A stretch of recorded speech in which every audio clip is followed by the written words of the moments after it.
Okay, so I'm here to explain how electricity works. I know it's kind of hard to see me, so I guess this is more just like a listening kind of thing. So there are two types of electricity. There's AC, invented by Nikola Tesla, and DC, invented by Thomas Edison. Yes. And so, what are the differences between these two? I think it was Edison. Yeah, it was Edison. So what's the difference? So, AC, invented by Nikola Tesla, they're both basically just electricity. They're both just electrons, moving. So, negative, electrons have a negative charge, so it's a negative charge moving. And it's also lightning, But basically, there is AC, invented by Nikola Tesla, in which the electricity, you can think of alternating current is what it stands for. So it goes up and down. It travels like a wave. So it's like those electrons are like, the electrons are like really funky, they're moving up and down. So you think of that wave kind of like pushing it along, like the ocean. So it is able to travel further and hold a steady current, or at least a more predictable current than DC, which is a direct current, which is what it stands for, which, just think about it like a straight line. It's like just sending it straight ahead. You're just marching. There's nothing to push you along. So it loses its charge way easier. So it loses charge over a longer distance, which they both do, but it loses it more than AC. So it makes it a little harder to, get DC further places, which is why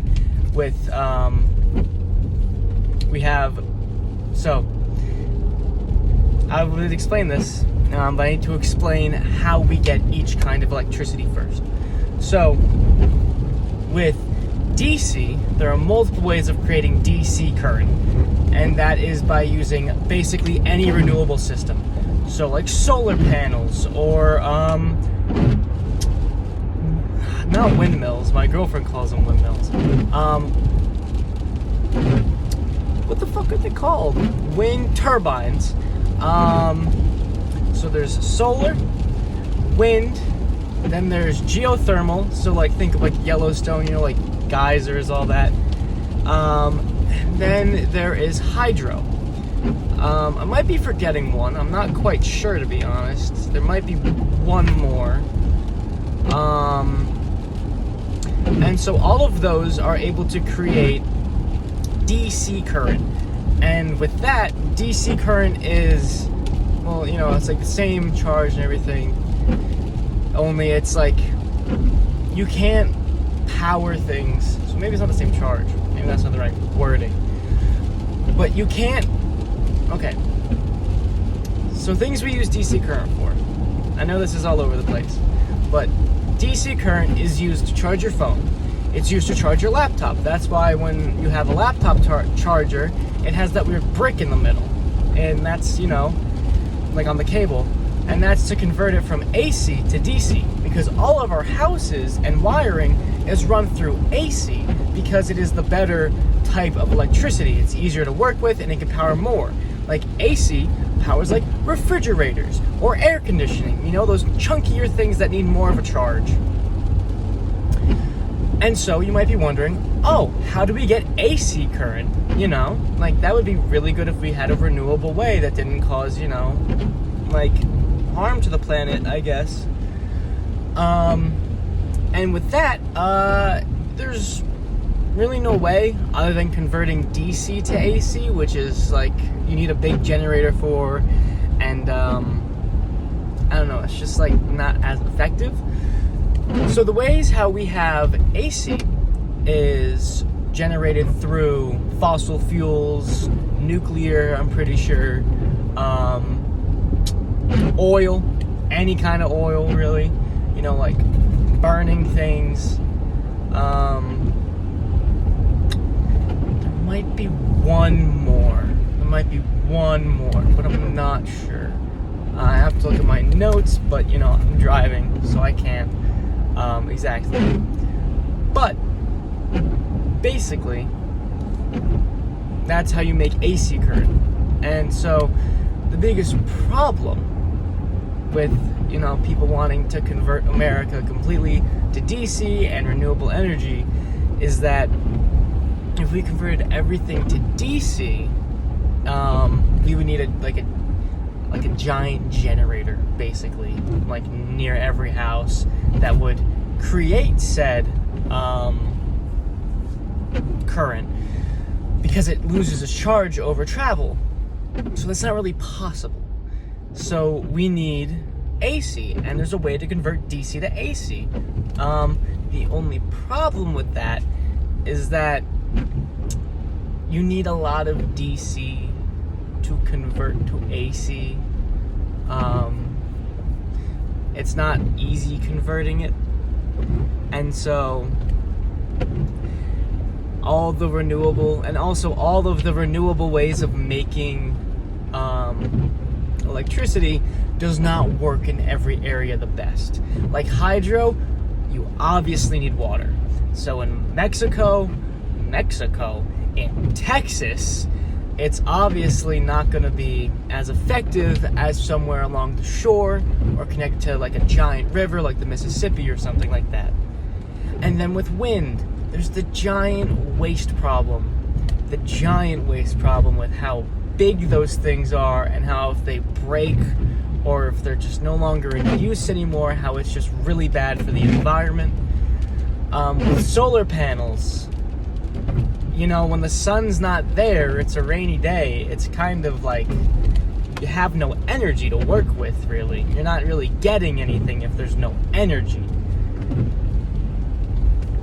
So it's just kind of hard.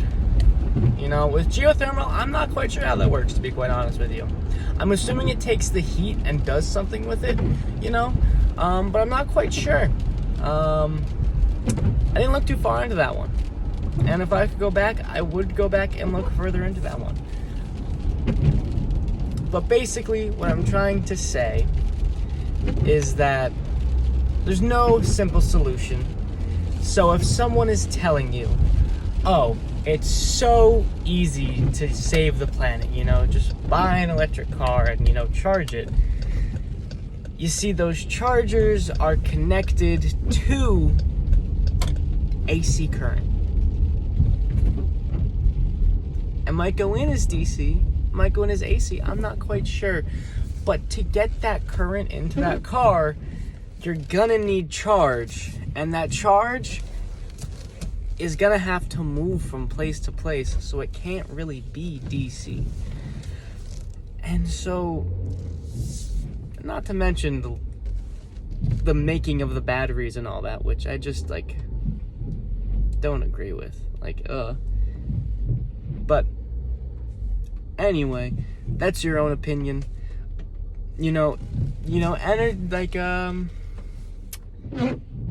Those cars can pave the future. I'm not saying they can't. They totally could. Sorry. I'm just saying it's not an easy problem. It's not an easy solution, because every solution that every politician or everyone who doesn't know or care to learn what electricity really is and how it gets made and all that, which honestly I have a very, very surface level knowledge of it. I kind of wish I knew more. But I think that just knowing that it's a hard problem and just knowing how it works is important, and to do your own research, because I didn't know all this stuff until my teacher taught me, and I was like, wow, that's really, really, really cool. I kind of want to, learn about that. So yeah, that's electricity. I hope you learned something. I hope I was somewhat entertaining. I know I rambled, but rambling could be good, I guess. So yeah, that's how electricity works. And if I made a mistake, please correct me in the comments. I probably did make a mistake.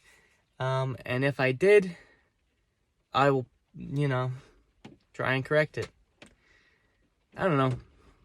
I just hope this sparked your interest, and to please do research. Don't just go based off of everything I said. I know I said a lot, and it sounds like I know a lot. I know a little bit, very little bit. I know the basics, kind of. Like the very basics. Just learn about it. It's cool. I got nothing else to say.